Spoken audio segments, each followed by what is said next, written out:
บายดีพี่น้องวันนี้ยามเช้าเด้อถ่ายธรรมชาติบ้านให้เบิ่งนี่ก็คือท่าวักดอนแก้ววันนาลานเด้อพี่น้อง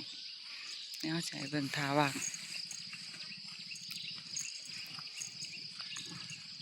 ศาสตร์บ้านนะพี่น้องเป็นมันนอกเด้อวิวงามนี่เป็นท่าวักท่ารถท่ายังเพิ่นขามเด้อพี่น้องนี่ฮะพี่น้องเบิ่งนี่เป็นบักขามแล้วพี่น้องว่าท่านมีขัวขี่ขวายพี่น้องคุณจุดจีนะจุดจีหมุนดีเลยพี่คนกำลังตก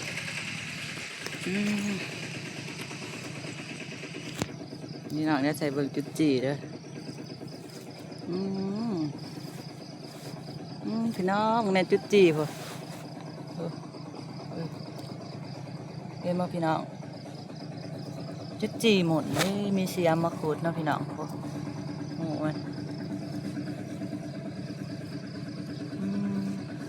แกงเซนเอาใหม่พี่น้องจุดจีกำลังหมุนเลยพี่น้องพ้นกำลังตกจุดจีพี่น้องเอ้ยกล้วยขี้กล้วยหลาย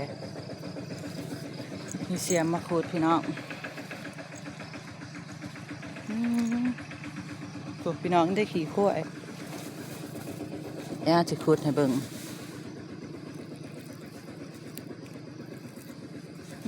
พวกพี่น้องโอ้มีเสียมขูดเด้พวกจุดจีหมุนเด้ใครเคยกินนะพี่น้องจุดจีขี้กล้วยเลยตอนยังหน่อยขูดใส่แกงหน่อไม้ไปป่นกระแสบด้วยพี่น้องพวกจุดจีหมุนพี่น้อง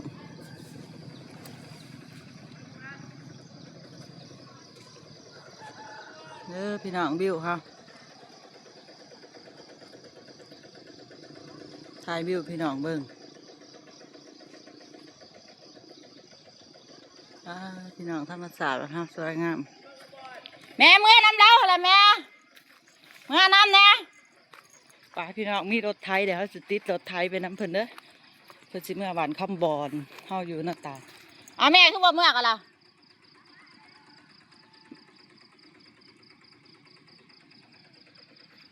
เดี๋ยวสิเมื่อเอาเขาเมื่อทำพี่น้องนี่ธรรมศาสตร์บ้านลอนแก้วเด้อพี่น้องนี่นะย่างเขาไปหันก็จะเป็นหมู่บ้านบ้านลอนแก้ว